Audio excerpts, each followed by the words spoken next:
Hello အားလုံးပဲမင်္ဂလာပါပေးအင်္ဂလိပ်စာသင်တန်းကျောင်း page ကနေပြီးတော့ပြန်ပြီးတော့ကြိုဆိုပါရစေအဲ့တော့ဒီနေ့ဗီဒီယိုလေးလောက်ရတဲ့ရွေးချက်ကဒီ speaking ပြောတဲ့အခါမှာဒီတယောက်နဲ့တယောက်ရဲ့ communication လုပ်တဲ့အခါမှာလူရှိသူရှိကိုထွက်ပြီးတော့စကားလေးပါတယ်ပြောတဲ့အခါကြောင့်လို့ရှိရင်အများရင်ဆိုင်ကြုံတွေ့ရတယ်ပေါ့နော် nervous ဖြစ်တာပေါ့နော်စိတ်ပူတာချွေးစီပြန်တာစကားတွေထစ်တာနော်အဲ့လိုဟာတွေဘာလို့ဖြစ်တာလဲဘာလို့ nervous ဖြစ်တာလဲပေါ့နော်အဲ့ဒီ nervous ကိုရောကြုံလာလို့ရတဲ့နည်းလမ်းတွေရှိလားပေါ့နော်အဲ့တော့အဲ့ဒီဗီဒီယိုလေးကိုဒီနေ့ဒီအကြောင်းအရာလေးတွေကိုပြောမှာဖြစ်ပါတယ်အဲ့တော့ကျွန်မကတော့ teacher စုဖြစ်ပါတယ်ဒီ Margaret English School မှာဒီအင်္ဂလိပ်စာသင်တန်းတွေကိုဖွင့်လှစ်သင်ကြားပေးနေတဲ့ဆရာမတဦးဖြစ်ပါတယ်အဲ့တော့ဒီနေ့ဗီဒီယိုမှာကျွန်မကိုယ်တိုင်တွေ့ကြုံခဲ့ရတဲ့တွေ့ကြုံတွေပေါ့နော်ပြီးရခါကျတော့ရှင်ကျွန်မကိုယ်တိုင်ဒီလမ်းလုပ်ခဲ့ရတဲ့ဟာလေးနှစ်ခုပေါင်းပြီးတော့ခါကျတော့ရှင်ပြောသွားမှာဖြစ်ပါတယ်ဆိုတော့ဒီဗီဒီယိုမှာအပိုင်း3ပိုင်းပါမှာပေါ့နော်ပထမအပိုင်းကကြတော့ဘယ်ချိန်လောက်ဆိုလို့ရှိရင်ဒါမှမဟုတ်လို့ရှိရင်ဒီအင်္ဂလိပ်စာလေ့လာတဲ့လူတွေအနေနဲ့ပဲဖြစ်ဖြစ်တခြားလူတွေအနေနဲ့ပဲဖြစ်ဖြစ်ဒီ nervous ဖြစ်တဲ့ဟာဒီဘယ်အသက်အရွယ်လောက်ဒါမှမဟုတ်လို့ရှိရင်အင်္ဂလိပ်စာလေ့လာနေတဲ့လူတွေဆိုလို့ရှိရင်ဘယ် level လောက်ကြာလို့ရှိရင်အဲ့ဒီ nervous ဖြစ်တာပျောက်သွားတယ်ဒါကပထမတစ်ချက်ပေါ့နော်နောက်ပြီးအခါကျလို့ရှိရင်ဒုတိယတစ်ချက်ကပါလဲဆိုလို့ရှိရင်ဘာလို့နော်ဘာကြောင့်ရကြောင်မလို့ကိုယ်မှာ nervous ဖြစ်တာလဲဘာလို့ကိုယ်ကရှက်နေရလဲဘာလို့ကိုယ်ကကြောက်နေရလဲပေါ့နော်ဘာကြောင့်လဲဆိုတဲ့ဟာနော်အဲ့ဒါကတစ်ချက်ဆွေးနွေးပါမှာဖြစ်တယ်နောက်ဆုံးတစ်ချက်ကကြတော့ဘယ်လိုနီးလန်းနေနဲ့နော်ဘယ်လိုဒီအထူးဗာလေလေ့ကျင့်လို့ရတဲ့နီးလန်းတွေရှိလားပေါ့အဲ့ nervous ဖြစ်တဲ့ဟာကိုပျောက်သွားအောင်လို့ပေါ့နော်ဒီအကြောင်းအရာကိုမကြာခဏပေါ့နော်ဒီသင်တန်းမှာလည်းဆွေးနွေးဖြစ်တယ်ပေါ့နော်သင်တန်းမှာလည်းဒီကျောင်းသားတွေနဲ့အတူတူဆိုလို့ရှိရင်ဆွေးနွေးဖြစ်တယ်သူတို့ဘာလို့ nervous ဖြစ်တာလဲအဲ့လိုမေးဖြစ်တယ်ပေါ့နော်ဒီ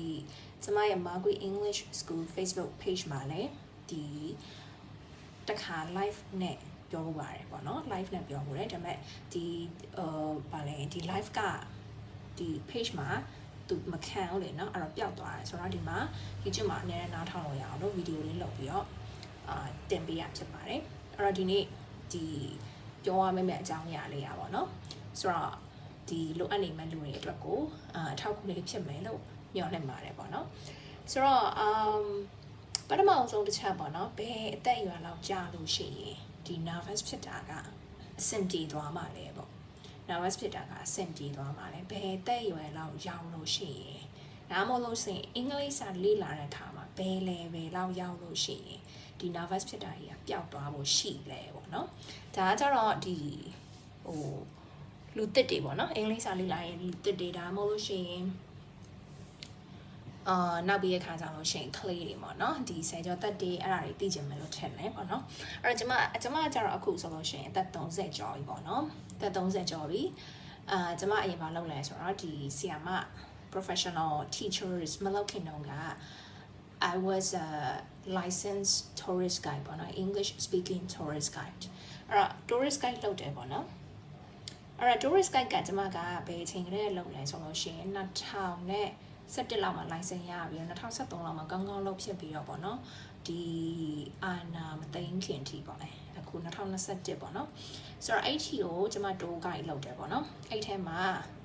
tourist guide လုပ်တဲ့ခါကျလို့ရှိရင်အဲ့တဲ့တွေဒီအများကြီး group နဲ့တွေ့ရတာရှိသလိုဒီလိုမျိုးဇုံလွဲတွေ couples တွေเนาะအဲ့လို individual FID တွေလည်းသွားရတာရှိတယ်ပေါ့เนาะဒါကကြတော့ကျမ English teachers မလုပ်ခင်ပေါ့เนาะ English teacher လို့ဒါတော့ဒုက္ခလုံးနေရင်လည်းမှ2018လောက်ကြာမှဆီယာမလောက်ရတာဝါသနာပါလာပြီးတဲ့ခါကျလို့ရှိရင်နှစ်ခုလုံးတွဲလောက်တာပေါ့เนาะဆိုတော့တိုးရသည်မှာတိုးလိုက်တယ်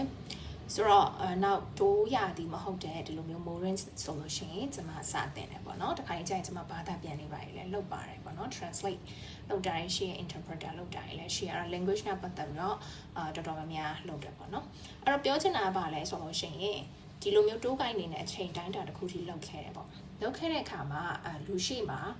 ထွက်ပြီးတော့စကားပြောရလားဆိုတော့နေတိုင်းပြောရတာပေါ့နော်လူရှိမှာနေတိုင်းပြောရတယ်နော်အဖွဲ့နဲ့ဖြစ်ရင်ဖြစ်မယ်ဒီလိုမျိုးတယောက်တည်းဒါမှမဟုတ်လို့ရှိရင်ဇုံတွဲလာတဲ့အဲ့တဲ့ဖြစ်ရင်ဖြစ်မယ်သူတို့ရှိမှကျွန်မ English လို့ပြောချင်လည်းပြောရတယ်မပြောချင်လည်းပြောရတယ်ပေါ့နော်နောက်စာသင်ဖြစ်တဲ့ခါကြလို့ရှိရင် ဒီလိုမျိုးအတန်းရှိမှထွက်ပြီးတော့ပြောရတယ် online class တွေမှာဆိုလို့ရှိရင်လည်းဒီအတန်းထဲမှာဆရာမဖြစ်တဲ့လူဒီပြောရမယ်ဆိုလို့ရှိရင်တော့ leader ပေါ့နော်ဒီအတန်းတစ်ခုလုံးကို facilitate လုပ်ရတယ်နော်အဲ့တော့အခုကျမဆိုလို့ရှိရင်2018ကလောက်ကနေပြီးတော့အခုအချိန်ထိနော်2025အထိဆိုလို့ရှိရင်6နှစ်ကျော်9နှစ်လောက်ဖြစ်သွားပြီပေါ့နော်ဆိုတော့ဒီလိုမျိုးလူတယောက်အနေနဲ့ဆိုလို့ရှိရင်မေးစရာရှိရပေါ့နော်အဲ့လိုလူတွေအများကြီးရှိမှ practice ရတာပဲเนาะလူတွေအများကြီးရှိမှစကားပြောဖို့တဲ့ဟိုအတွေ့အကြုံရှိတာပဲအဲ့ဒါဆိုလို့ရှိရင်တော့လူတွေရှိမှစကားထွက်ပြောရတာเนาะထမင်းစားရည်တော့เนาะ easy peasy banana squeezy ဖြစ်သွားပြီပေါ့နော်အဲ့လိုမျိုးပြောစရာရှိတယ်အမှန်တကယ်ကတော့အဲ့လိုမျိုးမဟုတ်ဘူးเนาะအမှန်တကယ်ကတော့အဲ့လိုမျိုးမဟုတ်ဘူးအဲ့တော့ကျွန်မဂိုင်းစားလုပ်တဲ့နေ့ကလေးကနေပြီးတော့เนาะခုချိန်ထိပေါ့နော်မနှက်ဖြန်အဲ့တဲ့နဲ့တွေ့ရမယ်ဆိုလို့ရှိရင်ကျွန်မအမြဲတမ်း nervous ဖြစ်ပါတယ်เนาะဒါပေမဲ့ကျွန်မကိုမြင်တဲ့လူတွေတော်တော်များက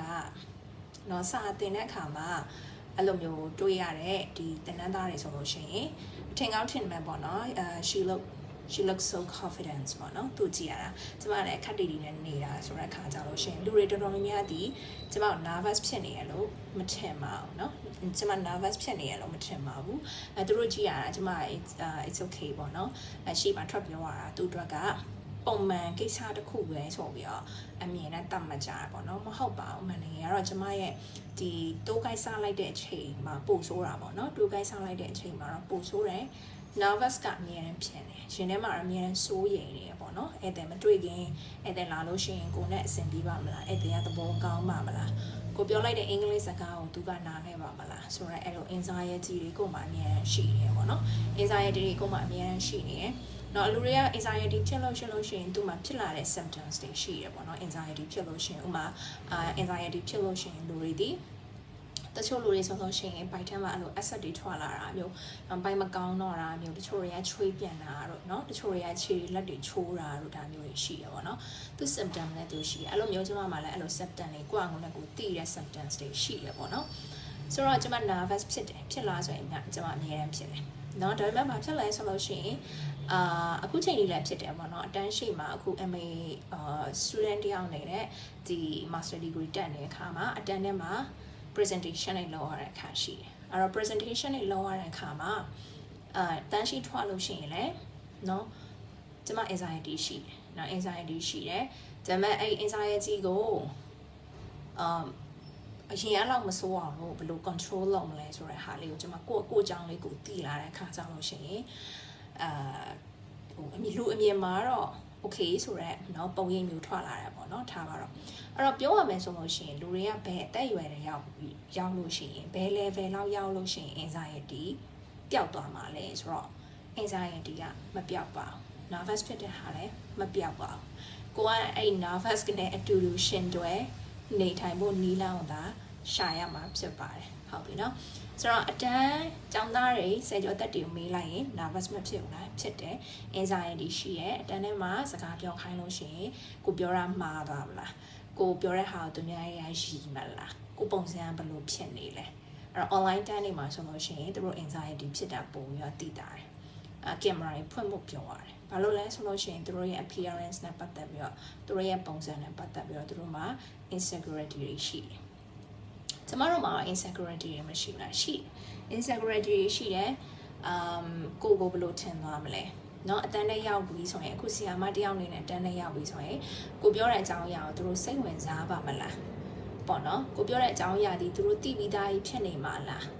ကိုပြောတဲ့အကြောင်းအရာကသူတို့အတွက်ကအရန်မှညင်းငွေ့စရာကောင်းနေမလားကိုစကားပြောတာအရန်ကြာသွားပြီလားစသဖြင့်ဆီယာမတယောက်မှာလည်းဆီယာမတယောက်ရဲ့ဒီလိုမျိုး anxiety ရှိတယ်ပေါ့နော်ဒါပေမဲ့အဲ့ anxiety ကကိုယ့်အတွက်မကောင်းလားဆိုလို့ရှိရင်ကိုယ့်အတွက်ကောင်းတယ်ပေါ့နော်ကို pressure တွေပေးတယ်ပို့ပြီးတော့ကောင်းကောင်းလုပ်နိုင်ဖို့အတွက်เนาะသင်ခန်းစာတွေကိုပို့ပြီးတော့ကောင်းကောင်းပြင်ဆင်ဖို့အတွက် anxiety ဒီကိုဒီလိုမျိုးပို့ပြီးတော့အလုပ်เนาะ hard work အတွက်ကိုပို့ပြီးတော့သူကဦးစားပေးเนาะအဲ့တော့ဒီမှာအဓိကပြောစင်တဲ့အချက်ကပါလဲဆိုလို့ရှိရင် anxiety ဒီပျောက်သွားမှာလားမပျောက်ဘူးကျမတို့ချက်ဒီလိုအသက်ကြီးတဲ့လူတွေဒီလိုမျိုးပို့ပြီးတဲ့ခါကျလို့ရှိရင် experience ရှိတဲ့လူတွေဒီလည်းပြင်ဆင်ရတာပဲ CRA ဆိုလို့ရှိရင်လည်းမနှက်ဖြန်စာတင်မယ်ဆိုလို့ရှိရင်ဒီနေ့ပြင်ရတယ် တိုးလိုက်ပဲဆိုလို့ရှိရင်မနေ့ပြန်တိုးမသွားခင်ဒီနေ့စာတွေပြန်ဖတ်ရတယ်နော်စာရီဆိုလို့ရှိရင်လိုက်တအောင်တော့အုပ်တယ်မဟုတ်အဲ့လိုမျိုးပြန်ဖတ်ရတယ်ဒီအဲ့တဲ့နဲ့တွေးလို့ရှိရင်ဘာလေးပြောမလဲဘာလေးလှုပ်မလဲနောက်ပြီးအခါကျလို့ရှိရင်အထူးခုပြဿနာဘာဖြစ်လာနိုင်လဲဆိုတဲ့ဟာကိုကျမတို့ကြိုတင်ကြံစည်တွေးစားပြီးတော့ anticipate လုပ်ထားရတယ်ပေါ့နော်အဲ့ဒါဆိုလို့ရှိရင်တော့အနေငယ်ကိုယ့်ရဲ့ anxiety level ကိုအနေငယ် short ချနိုင်တယ်ပေါ့နော်အဲ့တော့ပြောချင်တာဒီ nervous ဖြစ်တဲ့အခါမှာဘယ်တော့ပျောက်သွားမလဲ nervous ကမပျောက်ပါဘူးအမြဲတမ်းရှိနေမဲ့အရာဖြစ်ပါတယ်အဲ့တော့ nervous ကို short ချလို့မရပါတယ်ပျောက်သွားပြီးတော့ဟိုလိုမျိုးမိုးပေါ်တက်ပြန်နေရဆိုလို့ရှိရင်တော့ဒါဒီတခုခုမာနေပြီလို့ပဲပြောလို့ရတာပေါ့နော် nervous ဖြစ်နေတဲ့များကာလပတ်လုံးကိုယ့်ကိုသိလို့ရတယ် I am just a human နော်လူသားဖြစ်တဲ့အတွက်ကြောင့်မလို့ဒီလိုမျိုး mental state တွေဖြစ်နေတာပေါ့နော်အဲ့တော့လူသားဆန်နေအဲ့ဒါဆိုလို့ရှိရင်ကိုယ်အသက်ရှင်နေနေအောင်သိရမယ်ပေါ့နော် okay ဒါကတော့တစ်ခုပေါ့နော်နောက်တစ်ခုကကျတော့ဘာဖြစ်လဲဆိုလို့ရှိရင်ပထမတစ်ပိုင်းဖြစ်တဲ့ဘယ်တဲ့အချိန်မှာ nervous မဖြစ်တော့ဘူးလဲနောက်တစ်ခုကကျတော့ဖြေရှာရတော့မယ်ငါရဲ့ nervous ကနော်ဒီလိုမျိုးစိတ်လှုပ်ရှားနေရသည်ကြောက်နေရသည်လူရှိမှကြောက်နေရသည်ဘာကြောက်လဲဘာကြောင့်ရကြောက်လဲတချို့ကကျတော့လူရှိမှစကားထွက်ပြောရတာဒီကိုယ့်ရဲ့ appearance မှာ insecurity ရှိနေလို့เนาะအဲ့လိုကိုမလှအောင်လို့ထင်တာเนาะကိုမလှအောင်လို့ထင်တာလူရှိမှထွက်ပြောရင်ကိုဒီကြည့်မကောင်းလို့ထင်တာအဲ့လိုမျိုးရှိရပေါ့เนาะဒါဆိုရင်ကိုကဒီကိုယ့်ရဲ့ appearance နဲ့ပတ်သက်ပြီးတော့ဖြေရှားမယ်ကိုဘာလို့မလှရလဲပေါ့เนาะကိုဘာလို့ကြည့်မကောင်းလို့ထင်တာလဲအဝတ်စားကြောင့်လားဒါမှမဟုတ်ရှင်အပြင်ဆင်ကြောင့်လားဒါမှမဟုတ်ရှင် hair style ကြောင့်လားအဲ့ဒါဆိုလို့ရှိရင်အဲ့ဒီအချက်ကိုပို့ပြီးတော့တက်ဖြစ်စီမယ်နီလန်းနဲ့ပြင်ဆင်လို့ရတယ်ပေါ့နော်ဒါပေမဲ့အကြီးကတော့ဒါမိမိရဲ့ insecurity ပဲဖြစ်ပါတယ်လူတိုင်းမှာကြတော့တရဖြစ်အောင်လုပ်ထားမယ်ဆိုလို့ရှိရင်တော့ကိုနဲ့ကိုကနဲ့ကိုဟိုကြည့်မကောင်းဆိုတဲ့လူကတော့မရှိပါဘူးเนาะဆိုတော့ဒါပထမတစ်ချက်ပေါ့နော်ဒီဘာလို့ insecurity ဖြစ်တာလဲကိုရဲ့ appearance ကြောင့်ဒါမှမဟုတ်ရှင်ကိုရဲ့ဒီ English စာပြောမဲ့ဟာဒီ English language ကြောင့်လားlanguage ကြောင့်မလို့ကို language ကမပြည့်စုံဘူးထင်လို့ insecurity ဖြစ်တာလားအဲ့တော့ language ကိုမပြည့်စုံဆိုလို့ရှိရင်နည်းနည်းလေးပို့ပြီးတော့ deeper ထပ်ပြီးတော့သွားမယ်ကိုရဲ့ language ကဘာလို့မပြည့်စုံဘူးလို့ထင်တာလဲ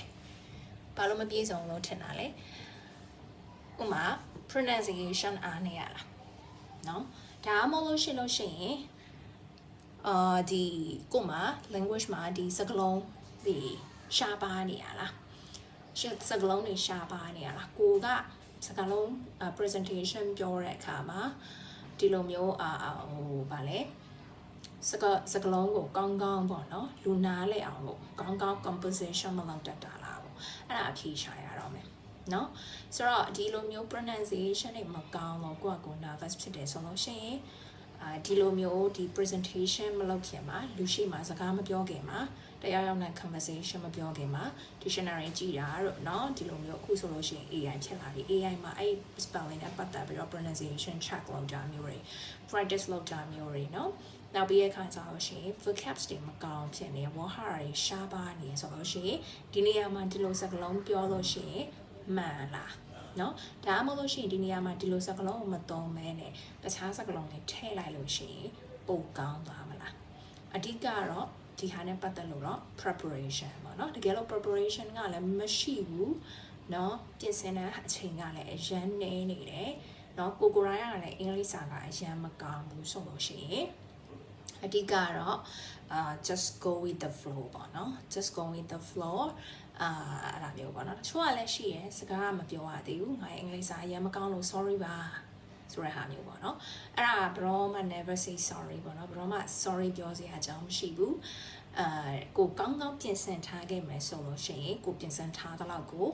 ပြောလို့ရတယ်ပေါ့နော်တကယ်လို့ကိုကောင်းကောင်းမပြင်ဆင်ထားဘူးဆိုလို့ရှိရင်တော့ you may say sorry ပေါ့နော်အဲ့ချိန်ကြလို့ရှိရင်တော့ sorry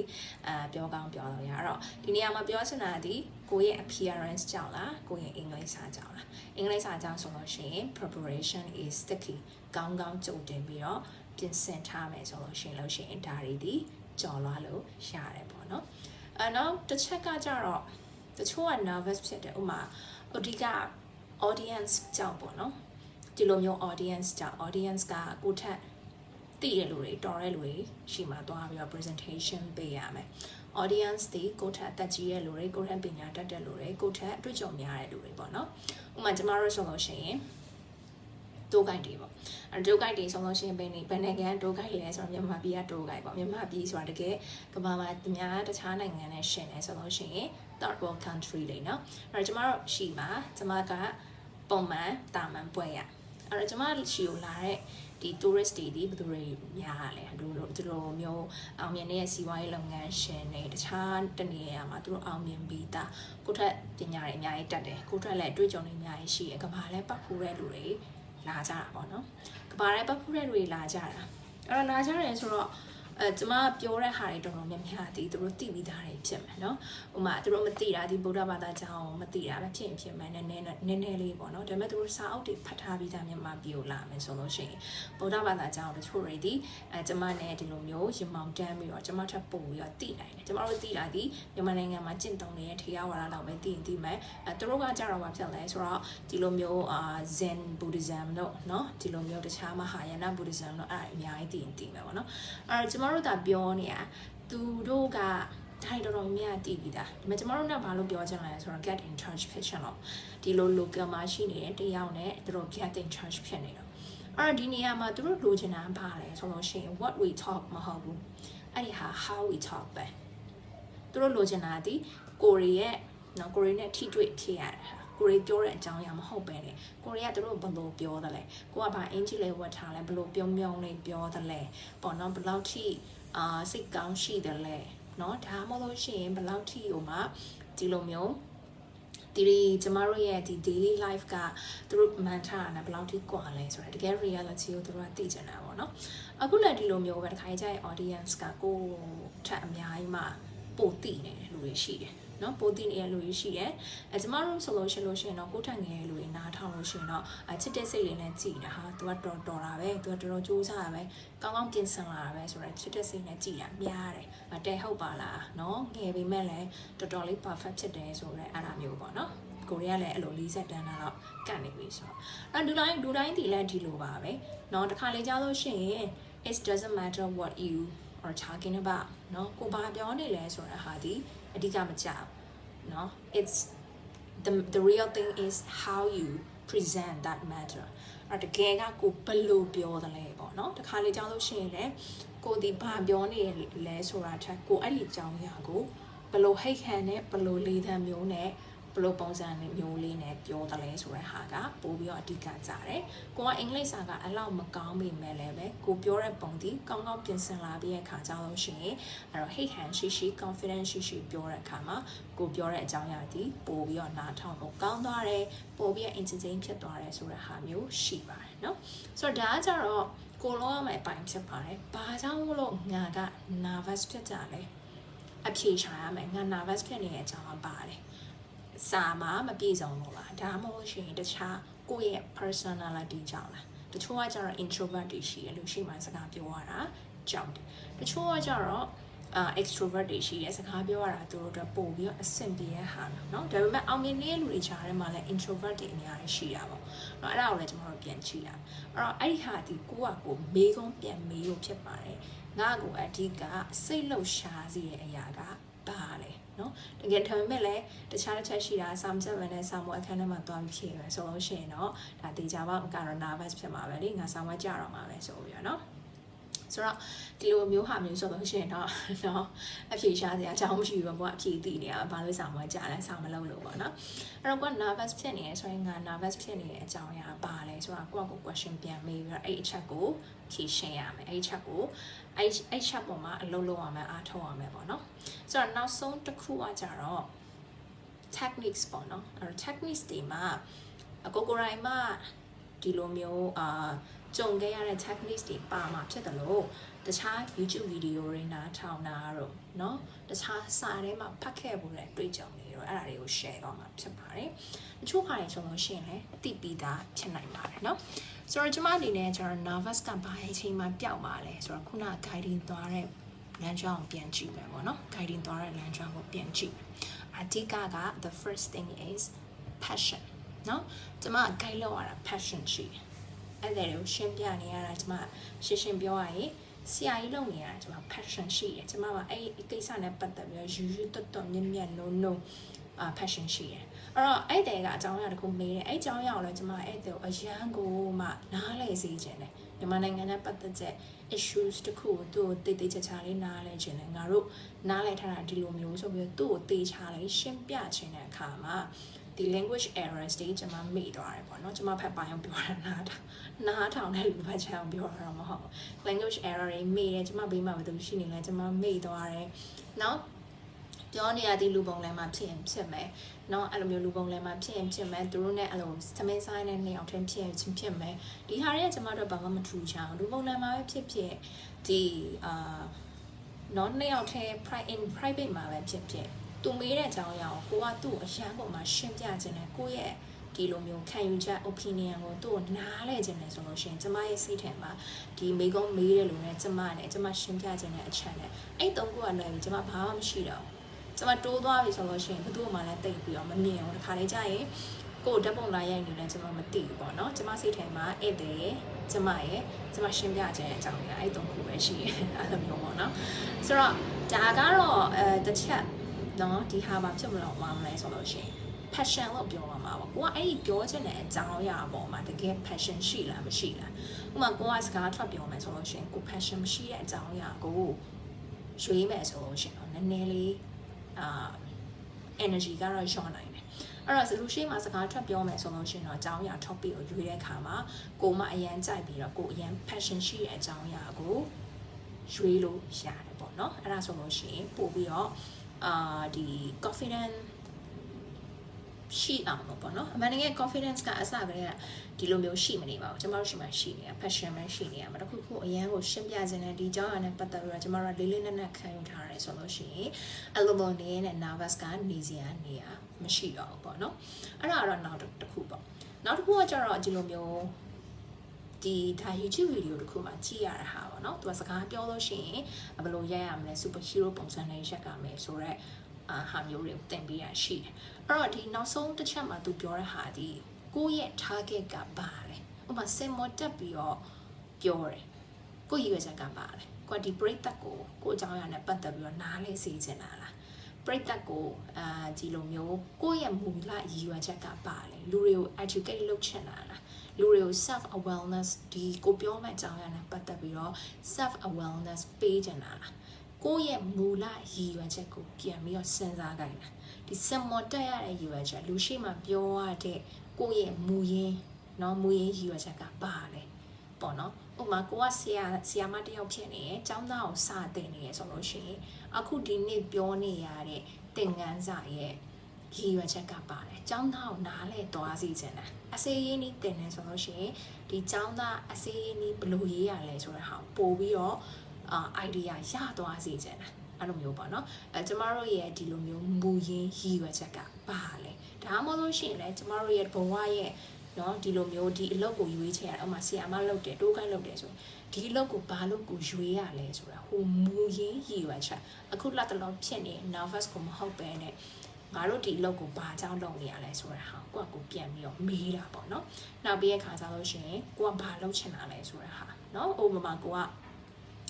ဒီပတ်ဝန်းကျင်နဲ့ပတ်သက်ပြီးတော့လူတွေကို awareness ရစေချင်တာပတ်ဝန်းကျင်ကိုပတ်ရစေချင်တာကိုယ့်ရဲ့ရည်ရွယ်ချက်ကဒါအဲ့တော့စင်မော်တက်ပြောရမယ်အဲ့တော့ငါရည်ရွယ်ချက်ကလူတွေဒီပတ်ဝန်းကျင်မှာပို့ပြီးရခါကြလို့ရှိရင်ဘယူဆိုင်မှုတွေရှိလာပြီးရခါကြလို့ရှိရင်အမိုက်မပစ်စေချင်တာဒါငါရဲ့မူရင်းရည်ရွယ်ချက်အဲ့လိုပဲကိုစိတ်ထဲမှာပျော်ပြီးရခါကြလို့ရှိရင်စင်မော်တက်အဲ့တော့ကိုကဒီကိုယ့်ရဲ့ရည်ရွယ်ချက်ကိုရှင်းရှင်းလင်းလင်းရှိတဲ့အတွက်ကြောင့်မို့လို့ဘေးနားမှာအဲ့လိုမျိုးရှိနေတဲ့တက်ငုတ်တူလို့ရှိနေတဲ့ nervous net တွေကိုကဟိုမဖြစ်တော့ဘူးเนาะဒီလိုမျိုးစကုတ်စီထဲမှာမရှိတော့နောက်တစ်ခုကကြတော့တခြား technique တစ်ခုကဘာလဲဆိုလို့ရှိရင်တချို့တွေအရင် shut တတ်တယ်ပေါ့နော်လူတွေရှိမှပြောလို့ရှိရင် shut တတ်တာခုနကပြောတဲ့ anxiety ပေါ့ကိုယ့်ရဲ့ looks နဲ့ပတ်သက်ပြီးတော့เนาะကိုယ့်ရဲ့ appearance နဲ့ပတ်သက်ပြီးတော့အဲ့လိုမျိုး shut တတ်တဲ့လူတွေရှိတယ်ဆိုတော့အဲ့ဒီလူတွေကဘာဖြစ်လဲဆိုတော့ဒါလည်း YouTube video တစ်ခုကနေပြီးတော့ပေါ့နော်ကြာပြီကြည့်အဲ့လိုနားထောင်ခဲ့ရတာဖြစ်ပါတယ်သူကဘာပြောချင်တာလဲဆိုလို့ရှိရင်လူတွေမှာ substance တွေအများများနေပေါ့နော် substance တွေအများများနေတယ်အဲ့တခြားတရားရောက်ကကြည့်လို့ရှိရင် ကိုမှာဘာဖြစ်နေရလဲကိုပုံစံလေးကဘယ်လိုဖြစ်နေရလဲနော်သွားမှတစ်ခုခုကတ်နေရလားနော်စပင်ပုံစံကြီးကပွားနေရလားအဲ့ဒါမျိုးပေါ့နော်ကိုကြောင့်ကိုပဲတွေးနေရအဲ့လိုမျိုးကိုကြောင့်ကိုပဲတွေးနေတဲ့လူတွေဒီပို့ပြီးတော့ nervous ဖြစ်တယ်ပို့ပြီးတော့ shine ဖြစ်တယ်နော်ကိုမျက်နှာကြီးကိုအဲ့လိုမျိုးဟိုတွေ့ကိုရှိမှပြတ်ရမှာသူတို့မကြိုက်ဘူးဒါမျိုးတွေပေါ့နော်ဆိုတော့အဲ့လိုမျိုးတွေကဘာဖြစ်တာလဲဆိုလို့ရှိရင် self center ရများနေကိုယ့်ကိုယ်ပဲ center ထားနေရမျိုးနော်ကိုယ့်ကိုယ်ပဲ center ထားနေရမျိုးအဲ့တော့အဲ့ self center ကိုကျွန်တော်တို့ကဘာပြောင်းလိုက်ရမလဲဆိုလို့ရှိရင် other center ပြောင်းလိုက်ရမှာပေါ့နော်ဥပမာကိုကတိုးကိုက်လုံနေရကိုကအဲ့ဒီကိုရှင်းပြနေတယ်ကိုကလည်းကို self center မထားဘဲနဲ့တိုးကိုက်ကကိုပြောနေအောင်နားလဲ sorry ဒီအဲ့တဲ့ကဒီကိုရှင်းပြနေတဲ့အကြောင်းအရာကို तू နားလဲနေလား तू ဘာတွေမေးနေရလဲ तू ဘာကိုသိချင်တာလဲဆိုတဲ့ဟာနော်तू စင်ပြေလားကိုပြောနေတဲ့စကားပေါ်မှာ तू ဒီလိုမျိုး follow ဖြစ်ရလားဆိုတဲ့ဟာကိုကြည့်ရမယ်ပေါ့နော်ကိုကဆီယမတယောက်ဖြစ်တဲ့ចောင်းသားကိုလည်းကြည့်ရမယ်ဆီယမတယောက်ဖြစ်ခဲ့တယ်ဆိုလို့ရှိရင်ပေါ့နော်ဒီចောင်းသားကရှင်းပြနေတာနားလဲလား तू ကြည့်ရတာ confuse ဖြစ်တဲ့ပုံမျိုးနော်အုံနောက်ရှုံနေစိတ်ရှုံနေတဲ့ပုံမျိုးပေါက်နေလားနော်ဒါမျိုးတွေပေါ့ကိုကစင်မောတက်ပြီးရဲ့ခါကြလို့ရှိရင်စကားပြောရဲဆိုလို့ရှိရင်ပြိသက်တွေကငါပြောနေတဲ့ဟာကိုနားလဲရတာနော်ငါပြောနေရအရန်ကျဲနေလားအရန်တိုးနေလားနော်အဲ့ဒါငါပြောနေရအရန်မြင့်နေလားဆိုတဲ့ဟာမျိုးပြိသက်ရဲ့မျက်နှာကိုကြည့်ပြီးတဲ့ခါကြလို့ရှိရင် other center ပြောင်းပေးရမှာပေါ့နော်အဲ့တော့ other center ပြောင်းသွားလို့ရှိရင်ကိုယ်မှာရှိရင်ဆိုရယ် nervousness တွေဒီမရှိတော့ပဲနဲ့တခြားလူကိုဘယ်လိုကူညီပေးရမလဲဆိုတဲ့ဟာမျိုးပေါ့နော်သူတို့ကိုတခြားလူတရားရောက်ကိုအကောင်းဆုံးဘယ်လို message ပေးနိုင်လဲအကောင်းဆုံးဘယ်လိုကူညီပေးရမလဲဆိုတဲ့ဟာကိုရှေ့တန်းတင်လိုက်လို့ရှိရင်ဒီတချို့ anxiety တွေဒီသူ့လိုပျောက်သွားတာမျိုးရှိပါတယ်ပေါ့နော်ဆိုတော့တခါလေကြောက်လို့ရှိရင်လည်းတချို့တွေက fear ဖြစ်တယ်ပေါ့နော်လူရှိမှစကားထွက်ပြောဖို့အဲ့ဒီအကြောက်တရားကိုရင်မဆိုင်နိုင်အဲ့ဒီအကြောက်တရားကိုရင်မဆိုင်နိုင်အဲ့ဒီအကြောက်တရားကတော့ရင်ဆိုင်မှပဲရမယ်ပေါ့နော်အဲ့တော့ရင်ဆိုင်မှများလို့ရှိရင်အဲ့ဒီအကြောက်တရားကပျောက်သွားပါတယ်เนาะကျမတို့လည်းအဲ့လိုမျိုးတိုးကိုက်ဆောက်လုပ်တဲ့အချိန်ဖြစ်ပါတယ်เนาะ nervous ဖြစ်ပါတယ်ဆီယာမဆောက်လုပ်တဲ့အချိန်လည်း nervous ဖြစ်ပါတယ်ခုချိန်ကြီးလည်းဖြစ်နေတော့မှာပဲเนาะနောက်ထပ်ဒီလိုမျိုးအသက်60အရွယ်တွေ80အရွယ်တွေတွားမေးလို့ရှိရင်လည်းသူတို့လည်းတစ်ချိန်မှာဒီလိုစိုးရိမ်စိတ်တွေ anxiety တွေဒီအတိုင်းတာတစ်ခုအနေနဲ့တော့ရှိနေအောင်မှာပဲဖြစ်ပါတယ်အဲ့တော့ကျမတို့မှာယူချက်စရာမရှိဘူးကျမတို့ကဒီဟာကိုလှုပ်ချင်တယ်ကိုတခုခုကိုလှုပ်ချင်တာဖြစ်တဲ့အတွက်အာတော့ခွန်ဆိုင်လှုပ်ချင်တာဖြစ်တဲ့အတွက်အဲ့ဒါတွေကိုကြော်လွန်မှပဲရမယ်ဒီ nervous နဲ့အတူတူပူးပေါင်းပြီးတော့ပေါ့နော်ရှင်တွဲပြီးတော့တည်ရှိသွားမှရမယ်အဲ့ nervous တွေကိုဘယ်လိုဟိုမဖြစ်ပဲနဲ့ကို passion ရှိရဲ့အလုပ်ကိုဘယ်လိုရွေးမလဲပေါ့နော်ကိုဖက်ကနေပြီးတော့ perfect ဖြစ်အောင်ဘယ်လိုပြင်ဆင်မလဲဆိုတဲ့အပိုင်းကိုပဲဒီလိုမျိုးဦးစားပေးပြီးတော့လုပ်လိုက်လို့ရှိလို့ရှိရင် channel nervous ဟာတွေဒီเนาะအဲ့လိုသူ့အလိုလိုတင်းငယ်သွားမယ်လို့ထင်ပါတယ်ဒါကကျတော့ကျမတို့ရဲ့အတွေ့အကြုံတွေပေါ့နော်ဆိုတော့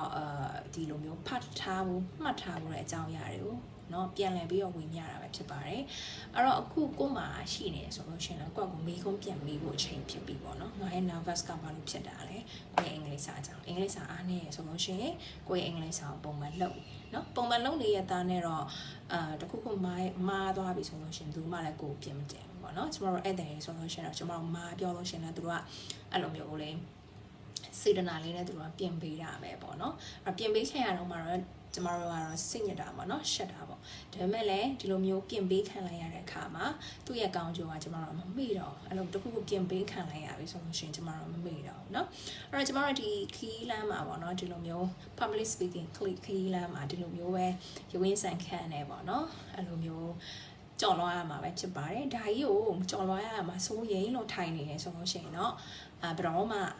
အောင်မြင်တော့မှာမဟုတ်ဘူးပေါ့နော်တခါလေကြောက်လို့ရှိရင်လည်း nervous ဖြစ်တာလားကျမတို့ excited ဖြစ်တာလားဆိုတာမကွဲပြားအောင်တခါလေကျရင်ကို nervous ဖြစ်တယ်ဆိုလို့ရှိရင်ဒီခါကြီးကိုအတင်းမိထားတယ်တခုခုအာယုံလွဲဖို့ကြိုးစားတယ်ပေါ့နော်ဒီနည်းလမ်းကလည်းမအောင်မြင်ဘူးပေါ့ကျမနဲ့ဆိုလို့ရှိရင်တော့မအောင်မြင်ဘူးအဲ့တော့ nervous ဖြစ်နေရဆိုလို့ရှိရင်ကိုယ့်အကုန်ပြန်ပြီးတော့နည်းနည်းလေး slow down လုပ်ပြီးတော့ okay ညာအခုနည်းနည်းလေးစိတ်လှုပ်ရှားနေတယ်အဲ့တော့ကိုယ့်အကုန်ပြန်ပြီးရခါကြောက်လို့ရှိရင် mindful ပေါ့နော်ပြန်ပြီးရခါကြောင့်ရှင်တတိလေးထားလိုက်တယ် okay ငါ mind ဒီ nervous လေးဖြစ်နေရဲ့အရှိန်လေးနည်းနည်း short တယ်ကိုယ်အတန်လေးကိုပုံမှန်ထုံးလေးဖြစ်အောင်ကြိုးစားတယ်နည်းနည်းလေး slow down လုပ်တယ် နော်တစ်ခါကျရင်လူတွေပါရောလဲကြည့်လိုက်တယ်ပေါ့နော်တစ်ခါကျရင်လူတွေကကိုယ်โอเค attention ပေးနေရမျိုး okay ငါဆက်ပြောရမယ်ဆိုတော့အားမျိုးကိုရတယ်ပေါ့နော်ဆိုတော့အဓိကကို nervous ဖြစ်နေတဲ့အခါမှာဒီဖြစ်နေတဲ့စိတ်ကလေးကိုအတိမတ်လေးပြုရမယ်ပေါ့နော် acknowledge လေးလုပ်ရမယ် okay ဒါက nervous ဖြစ်နေဒီက normal ပဲเนาะအဓိကတော့ငါပြောစရာရှိတဲ့အကြောင်းအရာတွေကိုပုံမှန်လေးတန်းနဲ့လေချမ်းလေးထိတ်ပြီးတော့ဖြည်းဖြည်းလေးပြောသွားရမယ်ပြီးတော့တစ်ခါကျရင်ကိုယ့်အကိုလည်းဂရုဏာတတ်ရမယ် okay ငါဒီလိုမျိုးလူတွေအများကြီးရှေ့မှာပြောနေရပဲဒါကတော့ဖြစ်တဲ့နဲ့ငါအနေနဲ့များတော့ဖြစ်မှာပဲဒါပေမဲ့ငါစူးစမ်းပြီးတော့ပြောကြည့်တယ်အဲ့ဒါမျိုးကြီးပေါ့နော်ဆိုတော့ဒီဟာကြီးကိုလက်လျူရှုဖို့စူးစမ်းမယ်အစား acknowledge လုပ်လိုက်တာဒီကိုတော့ပို့ပြီးတော့အဆင်ပြေပေါ့နော်ဒီနည်းလမ်းကပို့ပြီးတော့အဆင်ပြေတယ်အဲ့ချိန်ကြလို့ရှိရင်အရှင်လူကလည်းပြောနေတဲ့ခါမှာအရှင်ရော့သွားပြီးရဲ့ခါကြလို့ရှိရင်ကိုယ့်ကိုပြန်ပြီးတော့ထိမ့်ဖို့เนาะ moment လေးတစ်ခုရတယ်ပေါ့เนาะဒါကတော့ကျွန်မလက်ရှိသုံးနေတဲ့နည်းလမ်းတွေပဲဖြစ်ပါတယ်အဲနောက်ထပ်ဆွေးနွေးချင်တာရှိလို့ရှိရင်เนาะ comment မှာပဲဖြစ်ဖြစ်ဒါမှမဟုတ်ရှင်เนาะ chat box မှာပဲဖြစ်ဖြစ်လာပြီးတဲ့ခါကြလို့ရှိရင်မေးမြန်းလို့ရပါတယ်အဲ့တော့ဒီဗီဒီယိုကိုသဘောကျတယ်ကိုတော့လည်းအကျိုးရှိရဆိုလို့ရှိရင်like and subscribe လုပ်သွားပြီးလို့ရပါတယ်အဲ့ဒါဆိုလို့ရှိရင်တော့နောက်ဗီဒီယိုမှာတွေ့ပါမယ်เนาะအဆုံးထိနားထောင်ပေးတဲ့အတွက်ကျေးဇူးများတင်ပါတယ်